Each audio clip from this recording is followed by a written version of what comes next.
To the draft, Evil Geniuses obviously taking that first series, a big win for them. If they can close it out 2-0, that would definitely solidify, hey, we've got that top four pretty much in the bag.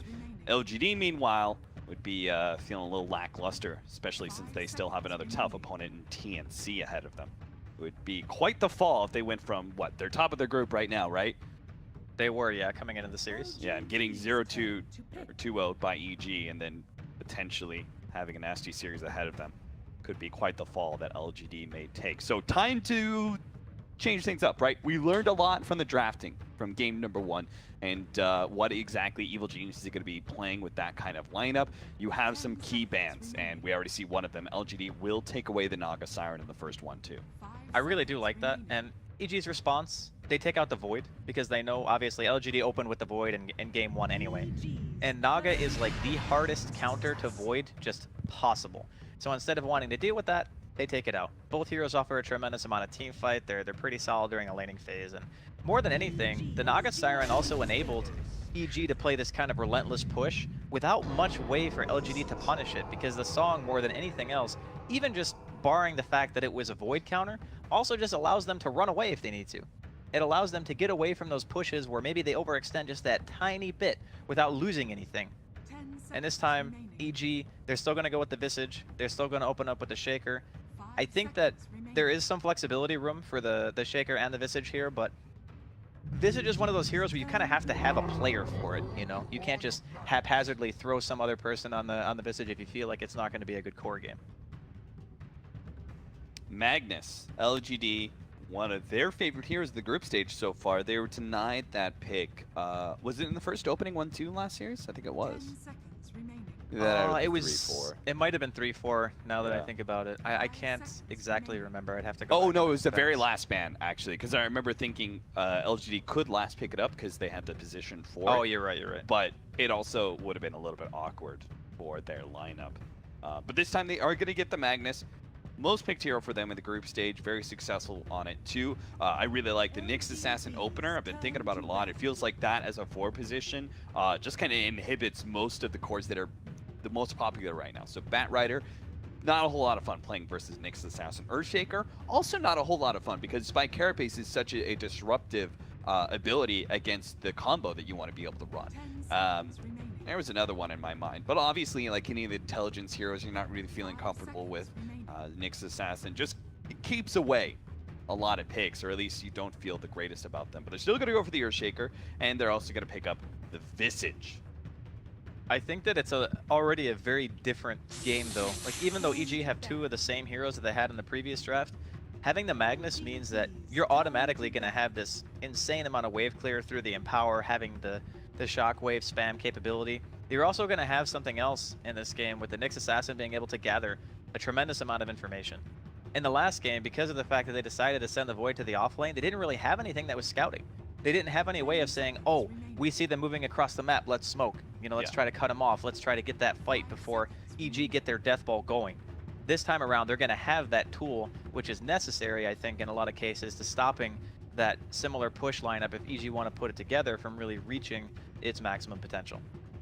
Now, there are so many Magnus combinations out there. Evil Geniuses are going to take away some of the most fearsome. They're going to ban Sven, and most notably, I think, Troll is a big one. Ember Spirit is another hero, though that is, I think, a little bit questionable because you don't feel real good about running the Ember Spirit versus the Earthshaker in that mid lane. It's a bit tricky. I mean, I look at this and I think of stuff like MVP used to run like PA, for example. I think PA is great against Visage because you avoid so much of the incoming physical damage, and you can stick on the hero like very, very easily. Once you have BKB, I mean, Earthshaker can still pose somewhat of a threat just by having the True Strike of the Enchant Totem, but I don't know if LGD necessarily play that hero, but it's just something like any hero that's kind of mobile, gets a lot of armor, can benefit from the cleave of the Empower, because that's really what you want. You want the ability to amplify someone else's farming capability and kind of get them to become out of control and make EG not able to deal with it. Third pick for Evil Geniuses is going to be the Pugna. So despite the failure on LGD to really make use of that Pugna, the last game. Evil Geniuses are going to pick it up for themselves here. It could also still be a support or a core.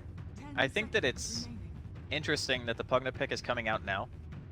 Primarily looking at Nyx, you think, okay, an int core that goes mid is not something that you typically like to see against Nyx Assassin, Yeah. but there is something very important to note, and that is the way that Pugna plays the game around the 5-man is a counter to what Nyx wants to do. Sure. A lot of the time, if you're in a side lane by yourself, sure, the Nyx is going to kill you. But if you're with your team, and you have a Nether Ward down and a Sentry, the Nyx can't freely just walk into you and say, oh yeah, I'm going to get this quick pick. So even though the hero on paper in a strict 1v1 scenario might not be ideal against Nyx, I still think if your game plan is to play this hyper-aggressive push, that it still fits the bill. Yeah, Pugna is particularly susceptible to those kind of 4 positions that are able to provide that really fast blink initiation and disable. And since you're running an Nyx Assassin, you're not going to get that from the 4 position, but LG are still going to find a hero that can counter the Pugna in the puck. But now the Earth Spirit's picked up by Evil Geniuses. It's looking like a very dangerous mid lane, no matter what the situation is. It's Pugna mid with the Earth Spirit. That's a lot of aggression that can come out. Any sort of misstep by the mid laner could result in death. We still don't know exactly what the combination is going to be for LGD, because I'm presuming we're looking more at a Magnus mid and or a Puck mid and a Magnus off lane, and then our big safe laner that's going to combo up with the Magnus. But I'm not sure what kind of heroes you want to run against Visage and Pugna, because now if you say like the PA, for example, any of those heroes, they're going to have a problem with Decrepify. They will have some issues, but PA is kind of a natural diffusal carrier now. Yeah, that's true. Mean, a lot of people, what I've been seeing is like the standard Deso, BKB, and then diffusal right after, if they need it, and if they don't need diffusal, they just go Basher instead. So I think that the PA pick just kind of fits. It's going to be one of the I buy BKB and just come at me bro PAs, because it's so hard to deal with that mobility and the fights, just being able to stick the target that you want and getting that quick kill. So the way I'm looking at this is that Earthshaker is definitely a core, right? Because it's so good versus Puck and Phantom Assassin. You have True Strike, and then you also have just quick initiation, which is really good against Puck in particular. So I'm not sold on that, to be honest. Really? I'm not sold that it's a mid shaker for the sole reason that it could be offlane. Yeah, it could be offlane as well. Oh, yeah. You just mean like a core in general? Yeah, either offlane or mid. Okay, yeah, that I'm more in tune with. Just because if you pick Pugna and you see an opportunity to take these early game pushes and get the map control, EG are very good at doing it. Like, I think you really want to play to your strengths, and they know how to push their limits on their heroes and say, okay, yeah, we can get all these outer 2 towers. They're very methodical about how they get their map control and keep it. So I think that if you're going to play that kind of style when you have the safe lane Visage and you have this mid Pugna as well, it's still going to be a really hard push to stop. And LGD are still going to have to find these openings and kill heroes, get pickoffs, try to stop the 5-man from really getting together. They stopped the potential mid Broodmother that we've seen a couple times. Liquid have been running that. I know RTZ's played at least once pub recently. Lich is going to be last grab for LGD. I like it. I mean, normally I look at Lich and I say, okay, the hero doesn't really offer a whole heck of a lot outside of a strong laning phase and a pretty alright teamfight ultimate, but you got great synergy between your Magnus, your Puck. You got some abilities to hold people in place, which is big. Ice armor is amazing against Visage. Yeah. Super good. And you're just going to guarantee yourself that your laning phase, at least in one part of the map, is going to go favorably because you're just getting the sacrifice, you're keeping the lane balanced. If they decide to do like the Lich and the Mag in the off lane, that's a really strong lane. And I don't really see how, with the heroes that EG currently have, how they're really going to contest it. Like if you said, if it's off lane Shaker mid Pugna, Visage, Earth Spirit +1 is going to have to deal with the Mag and the Lich. That's not an easy lane for them to kill. So what is the biggest threat on LGD that you're looking to counter right now? Is it PA? Their lanes are strong. I think the PA is, yeah, it's probably the biggest worry still. Okay, so the way I'm looking at this, it's either a safe lane Visage and the mid lane is open. And I'm really not sure about support Visage, so some sort of mid. Templar Assassin. Okay. TA versus Puck. That's quite strong. Yeah, I think that it's probably one of the more favorable matchups. I'll say it's a bit closer than it used to be because the first 3 levels, you know, people are just way better at the game nowadays. Sure. So you really push that level 1 to 3 as Puck to the limit. You try to get as much harass out as you can. You know, Victoria might spend a little bit of time mid. You're probably going to get the first range creep deny as well if you're maybe in this matchup. So we'll see how much work he can do. But again, Sumail he's notorious for always managing to get a ton out of that early laning phase. There's more creeps in mid lane means it's better for wave clear, right? Any sort of nuking heroes naturally. So I think that the TA is a really good way to end out the draft because if you look at LGD's lineup, they don't really have any way of burning through refraction. So once you get that MKB, you know, BKB, sure, it's down the road a bit, but if you do get to that stage, the TA becomes very difficult for a Phantom Assassin, and I would even say like the rest of LGD's lineup doesn't really have great tools at killing a farm's TA. Yeah, and the space that Evil Genius's lineup's going to be able to create, like with Artesia coming online pretty early and pushing down towers, I think that's a lot of space for Sumail to get to that. I feel like Templar Assassin is more of a late game threat than she used to be. You know, just because she farms up those ancients so fast and is able to just kind of like build and build and build, and then you get that big peak, blink, BKB, Desolator, and you just like go in there and you take out heroes, and you kind of like guarantee get at least 1 or 2 kills every team fight, barring some sort of magical counterplay by the enemy team. So I think in that case, you're kind of putting some pressure on LGD to find some way to shut the Templar Assassin down, but they're going to be kind of hard-pressed too, right? They don't have this lineup that really effectively takes towers. They have killers, they have Puck, they have PA, those are definitely killers, and they can farm up really well and push into late game okay with thanks to the fact that it's just a Magnus lineup, but they won't be able to, I think, really take map control and take those farming areas away from the Templar Assassin. It's going to be all down to the mid-game, I feel, right? Because you have, like, PA mid-game is still pretty strong. And once the BKB timing comes out, the Deso BKB, you have the Empower too. They're going to be able to stay, I would say, pretty consistent in farm. The Puck and split push, you know, the Nyx is going to be gathering information, Empowered PA is going to be hitting creeps. I am in the same boat as you, thinking that the late game TA is going to be a real issue. But they do have the tools necessary to be able to pressure on the side of LGD. And I guess we'll have to see how the lanes are shaping up right now, because Ame is the one currently on the PA who is standing mid. I'm not sure if this means that they're going to go for the duel off, or if they maybe have some other plans, because at the moment, you know, maybe he's kind of chilling around here, but he's not at the mid rune, he's at the safe lane rune. So if Puck is bottom, he gets a 1v1 against Earthshaker, and that frees up Nyx Assassin to kind of go into mid lane, and Lich can go into the top lane. Is that how you're thinking? Are you thinking the same way I am? Like a 2-2-1 scenario? Most likely, I think, is what is going to transpire. And just having that, the favorable matchup for the Puck is nice. You know, you're still going to get a little bit less EXP because Victoria might be hanging around a bit, but as long as you don't really have to worry about the TA getting out of control. This is like the anti-Sumail strat, right? You just send the Lich mid. He's already taken one range creep away, and between the range harassment of Yao and the dagger harassment, Sumail is not going to be able to rely on refraction very much, even when he does get level 2, because currently he's rocking just side blades. Level bottom 1, lane, trying to keep his distance. Trying to go in, Zai gets quite low. Very successful in Impale from Victoria. Jeez, look at Sumail, man. He's going to have to blow through his healing salve already. Well, there's not really much you can do about it. I mean, he's just lucky that Stifling Dagger is not the old Stifling Dagger, where you could throw it from like max range at level 1.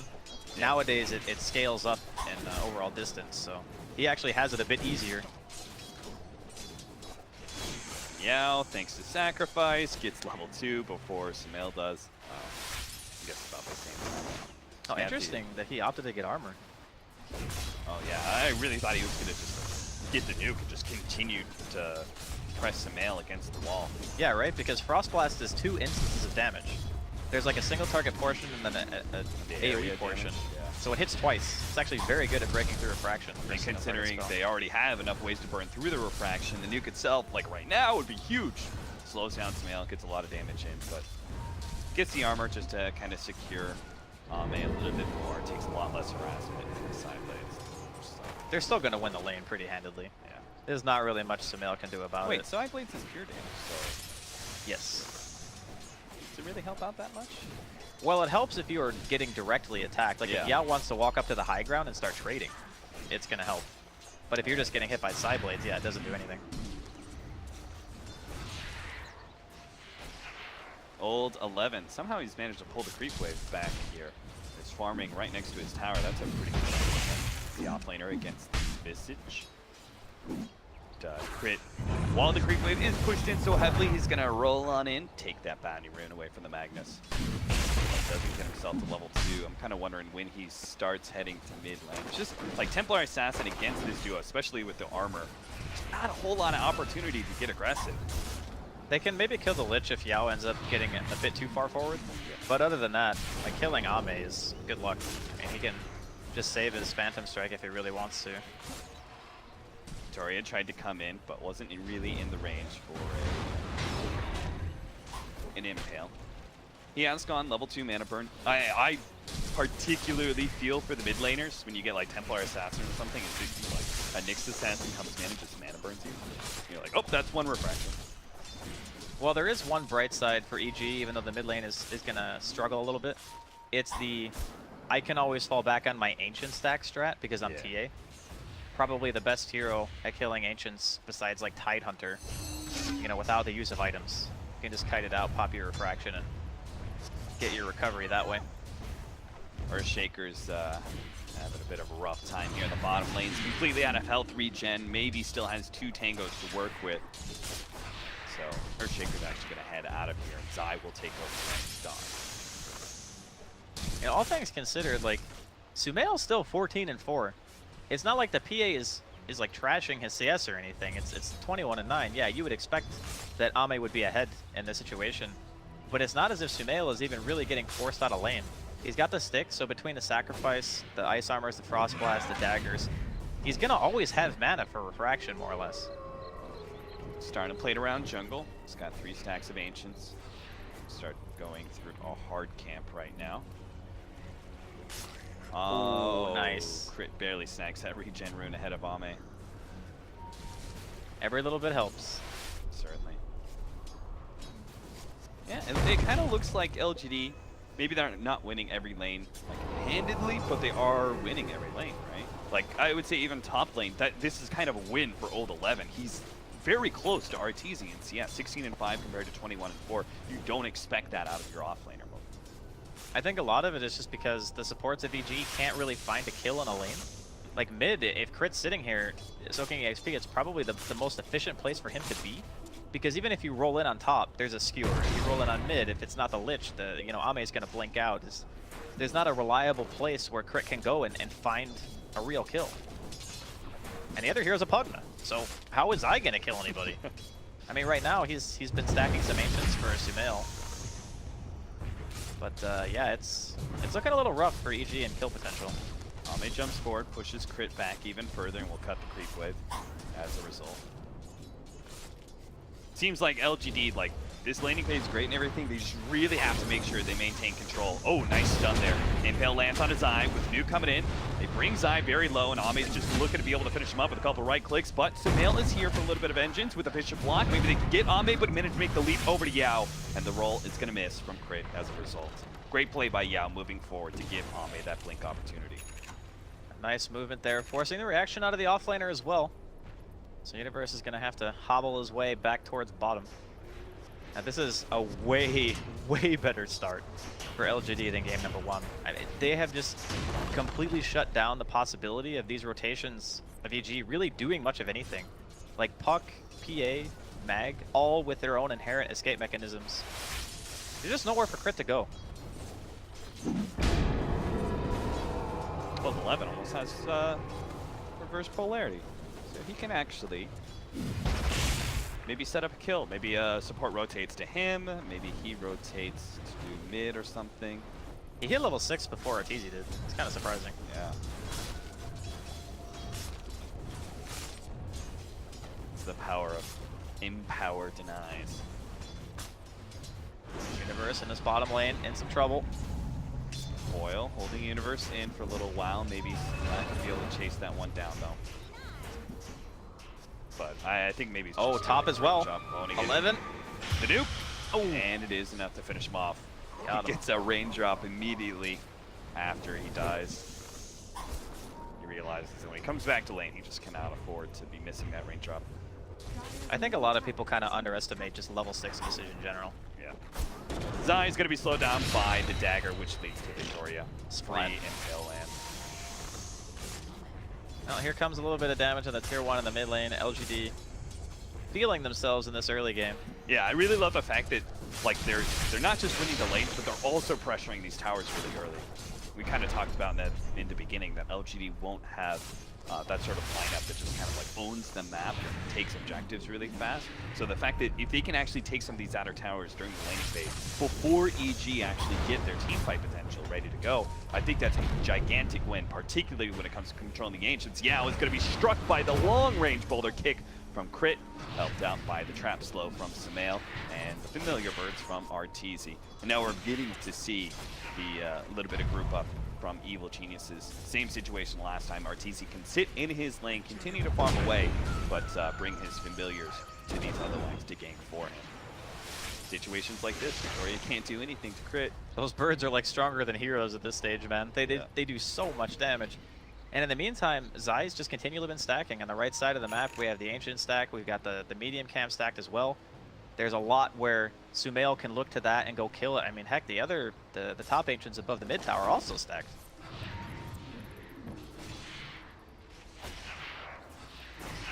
And I don't really think anyone on the side of LGD can do anything about it. They need like level 4 Empower PA or something to kill that. I think they could take that mid tower and they get aggressive wards and then just move to contest. Ame tries to go for the quick kill onto Zai, but the trap line will save him some of the trouble. Echo Slam from Universe is going to be able to control the Nyx Assassin. That's one. Ame going to be hit by the boulder from Crit. He has to keep on moving as now Arteezy's here, plus the trap slow. They're going to be able to get the silence before Ame can make the jump over to Yao. A chain frost, that's a healthy one. Bouncing back and forth between Sumail, but he managed to get the refraction off last second. Arteezy embracing that chain frost. Do manage to finish off Ame. Universe with the Fissure. Level 2 Fissure is able to take that kill. That Chain Frost did no damage to Arteezy at all. Yeah. It just like bounced to him 3 times, did like 400 damage. No big deal. Between that and Refraction, EG able to just shrug that one off. Maybe trying to get every bit of damage he can onto this tier 1 tower. Leaves it just above deny range. Heroes return back. LGD not going to be dissuaded from continuing the pressure. They're also getting a lot of damage on the mid tower here. I love that LGD are so objective focused right now. Not deterred whatsoever by a bad fight. Always just getting like those extra 1 or 2 attacks in on the tower. Over and over again, it builds up over time. It is in deny range now. I think Puck's one of the most underrated heroes to be able to get that chip damage in, because you can right click it until you draw the tower aggro. Right. Yeah, it's really nice. Even when there's no creeps, if it's a tier 1, there's no backdoor protection, so you can like go in, you maybe eat like 1 power shot, but you can get like 2 or 3 autos off. Maybe. First time he's going to leave his lane, he heads up to top lane to see if he can help out Ame against Arteezy. Arteezy back way behind his tower and let his familiars intercept any heroes that come through that dangerous tree alley. They're just going to try and kill the creep waves around this tower. Not going for the hero dive, just leaving Arteezy drop there. Backline where he has a TP out. Take the objective instead. It's a nice little movement here, but EG just going to go for the one-to-one trade, leaving the birds in the top lane just in case. Unfortunately, they're not going to kill this fast enough to be able to TP back and defend their own tier 1. So it'll just be a flat-out trade for both teams. But it does buy time for Sumail to be able to kill these stacks. It's really tough, though, taking down these stacks when it's the double Prowler Shaman stack. So they just regen a ton of health. Like, he's basically not even hurt them. He just decides, nope, too much health. Give on it, up on it for now. LGD, keep on going. Familiar's trying to draw attention away. They might as well keep going. They've got the siege field. I'm sure EG don't feel too comfortable to just keep pushing on the bottom lane. Well, normally with the Pugna, you'd say, yeah, let's just do it, But he doesn't have, he has enough for Arcanes now. And he's only level 5, so it's a level 3 blast. If he had the mana sustain, I believe they would have kept going. Now they're stuck in this awkward situation where they don't feel good about pushing, but they also can't really feel good about defending either. LGD do have a lot of fighting power at this point in time with the Phantom Assassin sitting at level 8. Ame does go down to bottom lane, so they've done these kind of chip, and they've left 2 different towers very low. The bottom lane off lane tower from Evil Geniuses is actually still sitting in that deny range, and top only at 400 HP. So those towers will fall eventually. It just takes a little bit of a fortuitous team fight for LGD to push, turn into an objective. A 3-man smoke up from Evil Geniuses wrapping into the bottom lane. Ame is their target, and Victoria, he's been vendettaing around, but he wasn't in position to break that smoke. That would have been a huge win for him, and he might still be able to. He actually runs into crit here. They don't have any counter vision out. So EG's rotation does indeed fail as Ame backs up. Great read by LGD. I think that LGD are going to be in for a real big surprise soon, though, because that smoke on Universe did not end up breaking, and he has a Blink Dagger. It's 12 minutes into the game, and he's got the Soul Ring, the boots, the Blink. The showcase of this could have huge implications for getting momentum back. There's the Echo Slam. It's going to go onto an Nyx Assassin, take that free kill before the Spike Carapace can go off. But maybe he wants to fight this. Maybe he doesn't. We'll see. The Familiars are coming in hard. The Universe already takes 1 crit worth, and they're just going to be able to burst him down. Now they try and back up, but the Familiars is here with the silence and the stuns. They're going to be able to control maybe for a really long time, but they do have the Chain Frost, and Arteezy could take it, but Zai cannot. It actually bounced over to hit crit as well, so maybe he's going to be able to get away a little bit farther. Dodges some of that damage over time, and I think he's going to be okay. Ame just looks for his next victim. Now, he doesn't like fighting into Arteezy, but he really wants to be able to get on top of crit, but he just can't do it. He's going to have to back up. It's too much magic damage taking from these blasts. Victoria's coming in with his Vendetta, though. This hero is so hard to kill, man. Like, he's got the hood, the medallion. Saw this build in the previous match. So much armor and survivability on the Visage. You kind of have to throw the kitchen sink at that hero if you want him to die. Yeah. And that's why I think LGD just kind of avoided it, right? And just kill all the other surrounding heroes. Crit! Whoa, that was pretty fortunate, but he's still gonna die. Completely mana burnt out by Victoria. It looks like they'll finally claim the Ancient stack here since we have a bit of a lull in action on the map. Zai helping out, and by that I mean stealing the majority of the creeps. The thing is, when you have the double Prowler stack, they regenerate 40 health a second. It's so much that it actually takes a long time for even TA, who does a ton of physical damage, to be able to kind of chew through that. So LGD still with an incremental lead, about 3,000. Nothing to necessarily write home about, but I think the longevity of their lineup and just how much they're going to be able to do with the late game PA, Ame working his way towards that Desolator and having the Empower to fall back on, that's the thing that I feel EG are most scared of at this point. 2 Initiators ready to go. Old 11 has a Blink Dagger. He's smoked up with maybe. May not have a Blink Dagger, but it doesn't really matter. Nyx Assassin are already set up on Arteezy. As you said, kitchen sink. That's what they got to bring over here. They are going to start the initiation before most of the team's over here, so Nyx Assassin is just going to be stunned up by the Familiars. I think that Vendetta healed him. Like, he took like no damage at all. He just casually walks away or floats or... So much damage reduction that you actually get healed. And it seems that way. Samael is actually clearing through the enemy Ancients. He's so desperate to just farm away because he really wants that Desolator. That's one of the bigger peaks for the Templar Assassin. LGD are cutting out a larger part of the map for themselves. They've taken all those outer towers. They just need creep waves to push in. They'll own with 60% of this map, if not more. It's a very close game this time around. Both teams kind of have their points where they feel the strongest. Like right now, LGD having the level 4 Empower, the Desos finished on Ame, they got Blink on the Magnus. There's a lot of things that LGD currently have at their disposal to be able to take the fights to EG. Whereas, you know, last game, they had this anti-mage they were kind of consistently waiting on to get going. Smoke up here from both teams. Smoke is going to be able to run into Old 11. He's been silenced up, but he might just be able to dodge this long enough to get off the RP, tries to position for 2, instead goes to the skewer back, and they actually just slay the Earth Spirit, maybe more. The dagger's going to be able to land onto Zai. Victoria's just going to go for the nuke. Spelled up, and mana burn will actually finish him off. That's only a level 1 mana burn cap. It was only level 1. Minus 201 mana, and then amplified by the fact he was still decrepified. It's not fun playing those squishy intelligence heroes against Nyx Assassin.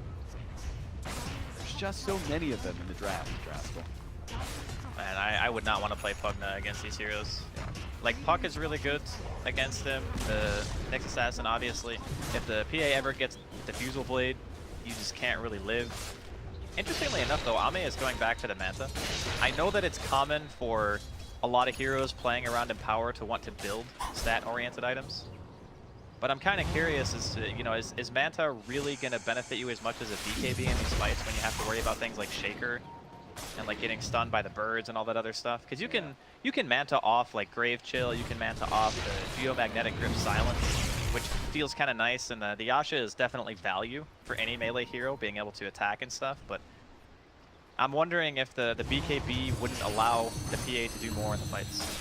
A Vendetta is going to pop EG smoke, and oh, again, they're a little bit laced up. Oh, Jesus, that's a lot of dust, and he gets off the spike carapace before any of those abilities hit him, so he bounces back a lot of the damage. Victoria is going to be slain by the Echo Slam, but that's full on commitment from Universe there. He's actually going to be hit by just a bunch of nukes from LGD, brought down, and the Coil also latching onto Sumail is going to be able to get that extra hero. The RP laid down on him. Zai's going to go and try and get some life drain out with a Chain Frost bounce around between the familiars, and straight over to Sumail, hits him again. Sumail just can't get away from all this. Now Arteezy, it's up to him to somehow win this, but I don't think it's possible. With two of their heroes down, LGD, they're just going to be able to hunt for more. Dagger comes up into Arteezy with the skewer back. You can be super tank. Oh, they're still going to ignore him. They're going to go for crit. Take him down. Leave Arteezy as the big, beefy dessert for dinner. He'll go down, and Ame, and maybe just clean that team fight up. They're sitting at 10K and 8,000 net worth, respectively.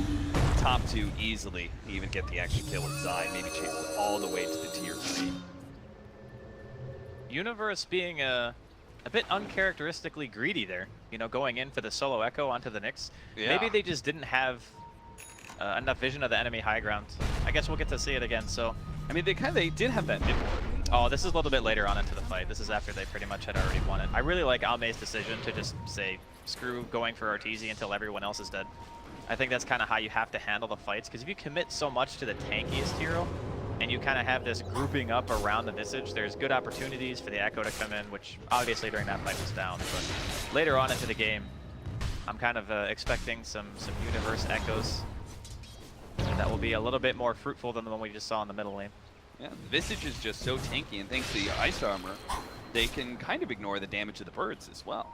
The familiars aren't actually just chunking heroes down like they normally do. That's the coolest thing about having a Lich on your team, when one team is so reliant on that core being able to burst you down with just sheer physical DPS, and you have Ice Armor and things like that. And later on, you know, maybe he even buys Solar Crest. It's a phenomenal item against Visage and TA, especially when you have one core going in, like a Phantom Assassin who really needs to be able to live long enough to get that crit. The Ward Sentry does spot Victoria here for crit. He's going to dive by himself into the Roshan pit. Victoria heads back over to top lane where Zai's trying to poke at it. He's going to wait for another blast and spike carapaces. No, he just goes to the stun. Will manage to land it. Help him maybe. Honestly, there was no pressure to land the impale there, because maybe he could just practically blow him up all by himself. Yao's going to run into 2 here. The wards just ended up dying, but it was just long enough for them to be able to see Yao in position. Take that free support pick off, but they are going to be caught. Maybe he's gone straight over from top lane and immediately gotten to mid to catch the extra hero in the Earth Spirit. See if he can get any more though. His old 11 moves forward with his Shadow Blade. He's so farmed though. Yeah, I mean, he sat in his lane and just farmed and farmed and farmed for a really long time. I suppose it's just going back to the general laning phase discussion that we had about how it was so difficult for EG to realistically move crit around the map and find success and get kills. Like, most of the time, he was just soaking EXP. Because that's all he could do. It's not really about how he played the game, it's just the hero matching up individually against the respective cores of LGD and how little that he can do to stop them from getting that farm. And a lot of that's being showcased here as LGD have accrued themselves an AK net worth lead in a 21-minute game. It's fairly substantial. For sure. And I'm looking at this. Most of this farm is just being put on Sumail. Carry us, Sumail, please. But he only has Blink Dagger and Desolator. BKB is just not going to be up anytime soon. So LGD's dominance of this part of the game I think is still quite strong. Like, barring an incredible initiation Echo Slam, I don't think they lose 5-on-5s really. Most likely not, especially considering there's no true strike coming out from anyone but the support, or not support, but offlane shaker. Yeah. It's really tough to deal with Ame. He's got a double damage here. Manta's finished. Yeah, this is pretty easy for them to take a chance on Roshan, because he could just do it by himself. There's very little threat of Evil Geniuses interrupting Roshan in a very disastrous initiation when you only have one hero that's beating on Roshan. The rest are kind of sitting on side, ready to counter-initiate. They're actually going to go for the 4-man smoke up here and back into the pit. There's still a trap there. Still a trap and birds, so they will definitely know something is up. Victoria doesn't have the Vendetta, so he's going to be revealed as the smoke comp in the universe starts moving forward. Oh my goodness. All right, well, thank God Medic Zai is there, but the RP! Old 11 spotted his opportunity to land onto 3. He's going to be able to grab RT as well with a Chain Frost bouncing around. That is all 3 of them dead. Universe's counter initiation was just nothing. He threw out the Fissure, but what a beautiful setup from Old 11 and just guaranteed won the team fight. Oh boy, that 1 second, you know, that tiny lapse in judgment where everyone's sitting on top of each other, and just instantly Old 11 is in there. Perfect reaction, excellent bait, secures the Roshan. LGD feeling pretty good about their situation. They're gonna walk down the middle lane, get some damage on the tier 2. Oh god, that was such a fast reaction as well. Universe goes in and throws out the fissure after the fact, but it's just too little too late. Ame already had the empower, just shoot through everyone, and here we are back at the mid-tier 2. 17-7, 12,000 gold lead. LGD looking to tie out this 2-game series in the group stage. It is going to be the medallion choice here on Yao. Going straight into the Solar Crest. It's really nice because your high ground siege hero is melee. So I think that in of itself kind of makes the Solar Crest a value item, because it's not like a ranged hero where you can, you know, sit super far back and feel safer. You got to be in there if you're the Phantom Assassin in this game. Sure. Oh, Dust actually catches Samael, who is wandering around with an Invis rune. He's got to go for the TP out. And oh, wait, they have heals. Okay, so Samael's going to be stalled up. Does have the refraction blink away. Nice play there. Dagger onto the Earth Spirit, not going to land as he also successfully TPs out. It's a very small win for EG just to be able to get out of there alive. There is still a lot of time needed for EG to be able to realistically deal with this Phantom Assassin. Like, sure, the BKB on the Templar Assassin will help, but Sumail's not really going to be able to man-fight an ice-armored Aegis Phantom Assassin without True Strike. That continues to be like the theme of the game. When can they physically kill the PA, not just one time, but twice? And do LGD feel comfortable enough in their advantage right now to try to pressure that high ground? This is probably the hardest part of the game, though, for LGD. Yes, they're super far ahead, but it's just the essence of cracking high ground. Really difficult for them. They just don't have anything for it. And we can see just the hesitant play here from Ame, waiting out the creep wave. Those birds just do not take damage if RTZ's nearby. Oh, an initiation actually on the side. They bring some mail in for this one. They pop the BKB, but that is a puck that is able to dodge all the damage thanks to Yules. And now Phase Shift of the Universe gets the initiation still onto him. So they get that big kill, but the RP goes down. Managed to grab 2, but Samael will chase him away. The heroes are just ready to live. Ame, he actually comes in and gets another crit. He managed to finish it off 1, but he is so damn low. And if he dies, he might not come back alive with that Aegis. He's just going to come back and might die again. Unfortunately, Samael doesn't have any mana, and Universe doesn't really have a whole lot of mana either. He's going to be able to get that control of the Enchant Totem, plus the bird, slowing him down. This is the problem, is they could just kite Ame really well on that second life. But again, Samael didn't really have the mana to come forward. They're trying to say, Jesus Christ! Ame, 982 damage from a dagger, but he will end up dying. That is a nice little impale. And now he is also going to be feasted upon by the Evil Geniuses, boys. They just brought themselves a huge win in that defense. They won a fight against Aegis as well. It's a 4,000 gold swing and 9,000 experience gain for Evil Geniuses in that fight. That was massive. Absolutely massive. Universe came in really big, getting the Echo that secured the kill onto Maybe. And I think the RP ended up baiting them into a fight where they didn't really want to dive that hard. So he sees it and he has Empower on and he thinks to himself, okay, I kind of have to go on this. And even though he crit 2 times and 3 or 4 attacks, it just really isn't worth it at the end of the day if you respawn, like you said, without the use of something like a BKB, because you can't just get out. The Manta style was on cooldown. He couldn't dispel the silences. I think it was like 1 or 2 seconds off. Victoria's going to look for a kill here on the crit, maybe. But there is going to be RTZ there. They're going to burst down crit, but maybe RTZ can get the counter kill. Victoria, she certainly can. This is one of those danger levels for RTZ as well. The Visage gets to level 15, and all of a sudden his hero starts actually right-clicking pretty hard. Before, it's just all on the familiars, but level 15, you get that 50 damage. Thanks to the attack speed of Brave Chill and the minus armor from Solar Crest, your hero also starts doing a decent amount as well. He's even going for the Assault Cuirass, so he's going to have armor on armor. Did not like how that last team fight went, getting crit 2 times and just pretty much being deleted. Yeah. That's definitely not what you want. EG's still holding on, though.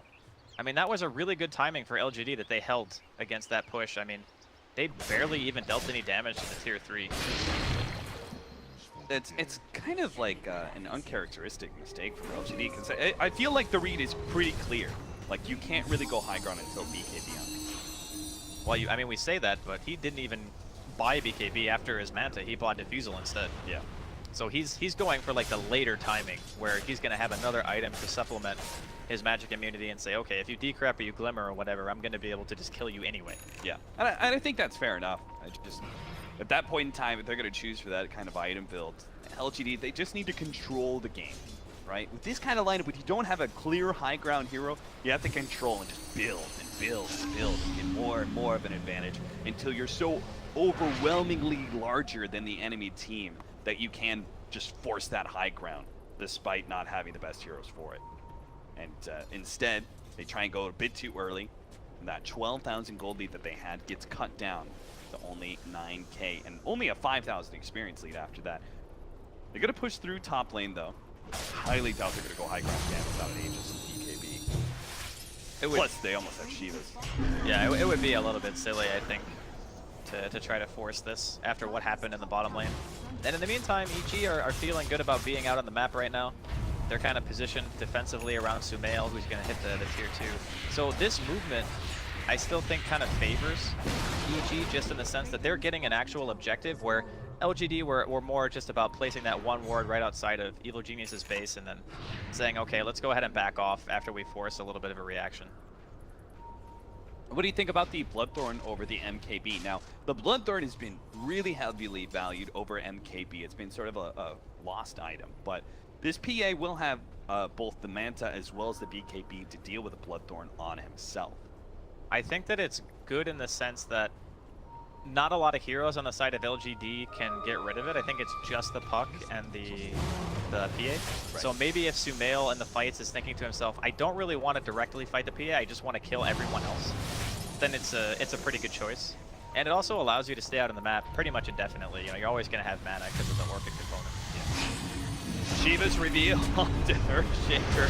Stuck up on the cliff, but Sumail is going to try and fight this one. He blinks forward with the BKB, the Yule Scepter onto maybe. Buys a lot of time where Sumail's just not doing anything with his BKB, so he's forced to retreat.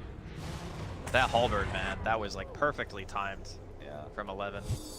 Cast it on him, just can't do anything. Like even a 10-second BKB, it's a 5-second disarm regardless.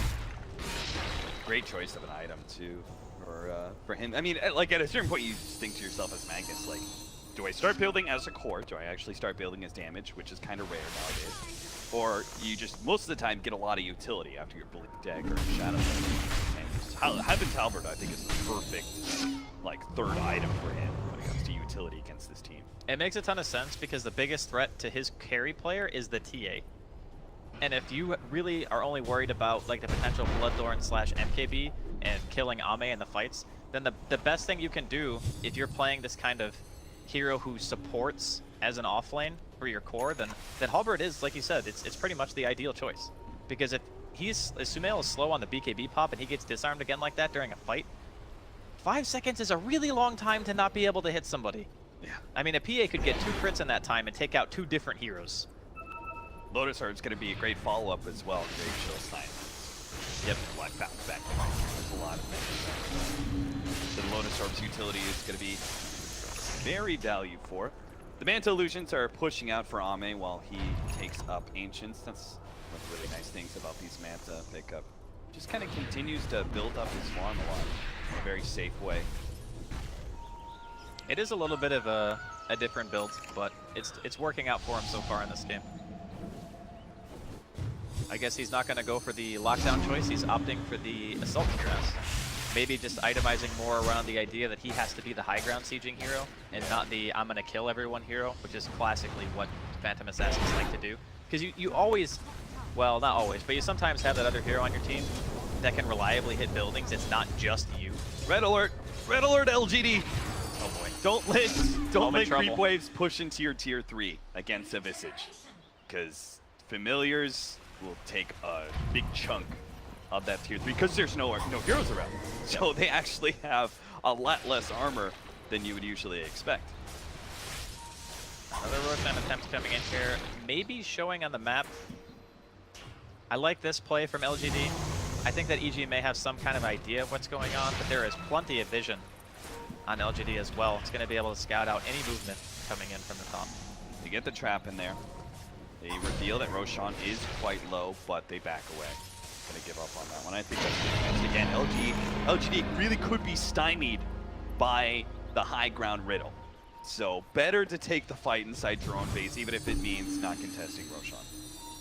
Well, LGD have another problem too, I think, right now, is do you really want to push mid? Mid is so much harder. I guess only 2 of the 3 shrines are up right now, but yeah, I guess they're gonna go for the wrap and maybe just cut the wave bottom and try to make it so that it kind of pushes in on its own. Stand familiars, just keep on pushing out bottom lane. Maybe with the Shivas he can actually kill him. That's what I really love about the Shivas here. Resummon. RTZ resummon, well timed. Still forces something. EG, knowing that the puck is actually bottom lane, they're going to push out and see if they can catch somebody here. Universe, that is Blink. They're going to go for the Phantom Assassin here. They do manage to land the stun before the BKB, so he's just going to give up his first life. That's okay. He's going to come back with BKB and see if he can chase EG. Or EG going to feel like they can fight this one. He is actually going to blink forward and take the easier kill onto Yao potentially, with the trap slowing him down. Universe just going to hold on to his Shadow Blade here, sit on the back lines, waiting for his blink. If there's any sort of counter initiation like Victoria coming up here, RTZ, oh geez, Zame actually just blows up the Earth Spirit, but they do manage to get a jump in from Old 11. Unfortunately, he was silenced, so the RP is only going to be able to catch one, but it is RTZ. Ame will take that kill. Echo Slam, oh no, it's a little bit late. They do manage to get the stun onto Ame, which buys Samael a little bit of time, but he was Heaven's Halberd during all of that, so he just sat there. Spell Strike, and now he's going to be surrounded by far too many heroes. LGD will actually take 4 of Evil Geniuses, only losing their Aegis and their Lich. That is the danger of pushing out of Evil Geniuses outside of your base. He did 7,300 damage during that fight. I thought for sure EG was just going to take that Aegis and then back up. I think they wanted more because they knew that the puck wasn't there at the start. I think that's why they felt confident in being able to kind of push that a little bit farther, but man, were they just dead wrong. And now LGD coming up middle lane, still have Chain Frost. Got that cheese in the inventory of Ame still on the Phantom Assassin, so this is very difficult for EG to justify buying back on these 2 heroes. The respawn's so low, I think you just have to let this die. Yeah, without TA, I think it's not possible for them to win a fight against LGD, so. Things look so promising at the beginning of that. They get the Bloodthorn on Ame into a stun lock, so he's not able to Manta or BKB. They get the Aegis with relative ease. They're basically in a 3v5 at that point, and they just overcommit. And poor Crit Man, he just got one shot. This is 2 sets of very easy racks for LGD. LGD still kind of sticking around. Old 11 with his Shadow Blade, just kind of hoping EG are going to poke one hero out in an awkward position, but EG remain pretty resolute in their stance around the tier 4s. So LGD will back up. That will be an Assault Cuirass finished up for Ame. He's got 6,400 gold. Dude, he's rich. Lotus Orb for the Magnus. Where's that puck at? He's got the Aghanim Scepter. So they actually just got so much bigger than the last fight they had. I think that the Lich pick ended up doing a ton more than you could probably just see at face value in this game, just because Ice Armor is just so huge against a physical damage output, and the BKB timing coming out on the PA ended up being kind of perfect for what they wanted. Just the PA hitting hard enough to really just destroy in one crit. Because that's really like the sweet spot, right? When you get one crit from your ultimate and you just kill the hero instantaneously. It's what happened to Crit, it's what happened to Zai earlier on. Sumail, pressure fraction, but maybe he's going to be able to jump forward and catch Zai. Fisher laid out, does give Zai a little bit of time with his Glimmer Cape to escape. Looks easy, split pushing for all he's worth. It's just not really that fast. That's the thing, right? Like, you can keep the birds in the side lanes, and they will idly keep the lane out. You can keep using the stuns off cooldown and whatnot, and it's definitely what you should be doing, but it might not be fast enough to make LGD back off, and that's RP onto Solo Sumail with the coil just for the added stun. He's dead. 90 seconds. How do they possibly hold against LGD, especially with Ame just running a train on Evil Geniuses, who's going for RTZ. Meanwhile, the jump forward by Crit does whatever disruptive damage he can, but at the end, it's 2 heroes from Evil Geniuses that are left. RTZ with the buyback, and Universe jumps forward. Okay, that's not the initiation you really wanted. He gets out only a Fisher, no Echo Slam. RTZ comes back just to die again, and EG will call it ultra kill for Ame to end things here in this game number 2. Super impressive game from LGD. I think after having seen the way the lanes played out, they just had such stable, strong early game that it was so difficult for the Earth Spirit to accomplish really much of anything. They opted to put Zai on the Pugna. You know, we didn't really see a whole lot of early game grouping up and pushing because they had these heroes that needed some farm, and Sumail was struggling in the mid lane. It just never really felt to me like Evil Genius's lineup got going. It was always LGD pressuring, LGD fighting, getting the objectives down, and eventually when push comes to shove, you can't just let that keep happening, and LGD never really let up. LGD, they still have their match against TNC. Who is EG's last opponent that they have to face? EG have to play Infamous, I believe. Infamous. Oh, according to this, they haven't played Fnatic either. Oh, okay. Yeah. So EG, I don't think they'll be too disappointed with 1-1 if they can just close out the rest of the series with 2-0s. Meanwhile, LGD, I think, are pretty thankful that they managed to tie out that series. If they could just force a tie versus TNC, I think they still guarantee their top 4 position. Yeah, I'm really looking forward to seeing both these teams event, though. Oh, absolutely. I mean, LGD is showing here, once again, why they are the top of the group coming into the series. Like, they showed in the second game how easily they can bounce back, and sure, every once in a while, you get this kind of funky draft where you kind of just get outpicked and you're not really sure how you can play out the game after you have your heroes, but game number 2, they just take out the Naga, and that seems to be like the Achilles heel of that particular style of draft that EG ran in the first game. Yep. And off the back of that, LGD are able to just bounce back and take a pretty clean game 2 victory. All right, well, that's it for us here, Capitalist and Draskell. Thanks for watching, guys. We'll see you tomorrow.